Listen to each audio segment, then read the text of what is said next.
Bueno, estamos en el patio del templo de Colonia Valdense, que tiene la fecha de dedicación de 1898. Y en el mismo predio está la antigua casa pastoral, que es la primera casa de lo que es hoy la ciudad de Colonia Valdense. Es de 1870, es decir, que esa casa en ese momento estaba en medio del campo. Después las construcciones fueron desarrollándose, se hizo la segunda casa pastoral, después el edificio de la Unión Cristiana que está cruzando la avenida Armando Ubón, ya entrado el siglo XX, 1920 por ahí, o 20 y tanto. Y tenemos en La Paz, acá a unos 4 kilómetros, lo que es el primer templo de la iglesia valdense, que se inició muchos años antes, pero su construcción llevó mucho tiempo y entonces se finalizó en 1893, es decir, apenas unos años antes que el de acá. No fue un mero capricho la existencia de dos templos geográficamente tan cercanos. ¿Por qué dos templos tan cercanos? Fue una larga discusión en aquel momento y tenía que ver con la ubicación geográfica y la distribución de la colonia a medida que se iba poblando, se iba extendiendo, y también las rutas de comunicación empezaban a dejar a un lugar más ubicado que otro, ¿no? Entonces, cuando, no recuerdo ahora exactamente el año, pero en el siglo XIX visitó el moderador Lantaret, que vino de Italia a visitar la colonia, y entonces él tuvo un panorama de toda la región y insistió en la construcción en el templo en este lugar. Después el trazado de la Ruta 1, más adelante, 1930 y algo, deja a Colonia Valdense ubicado en el pasaje Colonia-Montevideo, y La Paz, bueno, queda un poquito retirado, ¿no? en términos de comunicaciones. De allí en adelante, la colonia no dejó nunca de crecer, siempre en armonía con los vecinos.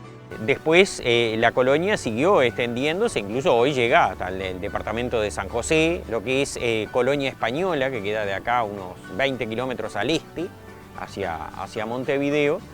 Se le llama precisamente Colonia Española porque fue una colonia de canarios, que después, con el tiempo, también fueron, digamos, pasando a colonos valdenses. Pero allí la convivencia entre canarios, valdenses y suizos se dio de una forma muy natural y muy rica, y de eso todavía uno rastrea y quedan vestigios de ese contacto. El avance de la colonización se fue dando sin planificación alguna, pero en armonía. De alguna manera acá el avance de la colonización, claro, como todo fenómeno de este tipo, no fue planificado, sino que la planificación fue corriendo después de los hechos, como suele pasar. Es decir, cuando los primeros colonos, aquel Juan Pedro Planchón y un tal Bertinat, del cual poca información se tiene, vinieron a Uruguay, obviamente no vinieron a armar una colonia. Después el acompañamiento institucional desde la Iglesia de Italia viene después, y también trabajosamente. Tenemos la figura del pastor Miguel Morel, que fue el primer pastor italiano que vivió acá, y de una dedicación y una consagración impresionante. Hay un historiador que se llamó Marcelo Dalmás, que hay un libro clásico sobre los valdenses en el Río de la Plata, que dice que si hoy existe una iglesia valdense en Uruguay, se debe a Morel. porque Morell sostuvo contra viento y marea la identidad valdense cuando tenía otras posibilidades de incorporar la colonia, los pobladores a misiones metodistas norteamericanas, por ejemplo. En los hechos, fueron 2 las inmigraciones valdenses a esta zona este del departamento de Colonia. La primera migración se dio en 1858, que es un poco la que la historia va a relatar probablemente Pastorius. Pero a partir de ahí se dio un proceso continuo de migración y tal vez un poco más incentivado después de la Segunda Guerra Mundial, podríamos decir una migración posguerra. Pero en realidad fue un proceso continuo y dinámico. No se dio, venían algunas familias porque las que estaban acá mandaban cartas de que se vivía bien. En realidad el motivo fundamental de la migración fue el tema del hambre, la miseria, no tener tierras para trabajar, porque ellos allá en Italia, que no era Italia todavía, era un principado, en 1848 lograron la libertad civil, que no la libertad religiosa, pero sí civil, entonces pudieron salir de su gueto y empezar a trabajar. Pero no había trabajo para todos, entonces bueno, ahí se dio la migración, llegaron a Uruguay.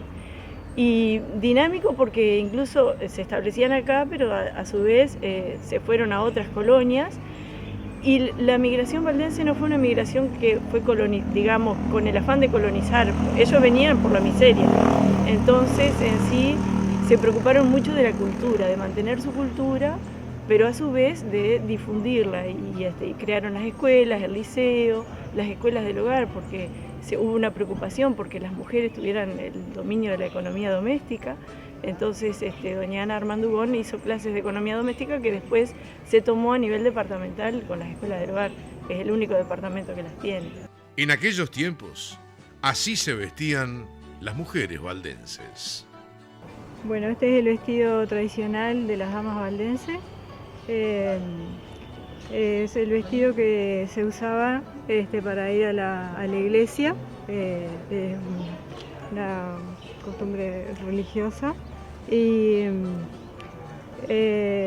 hoy en día las chicas en los valles se confirman con este vestido, y fue lindo de ver este domingo pasado que fue la confirmación de las chicas allá. Era lindo de ver en las iglesias todas las chicas vestidas con este traje. Es un traje sencillo, es una pollera amplia que está cosida a la blusa. Bueno, tiene un delantal protector, el chal, la cofia, que la cofia es muy artesanal.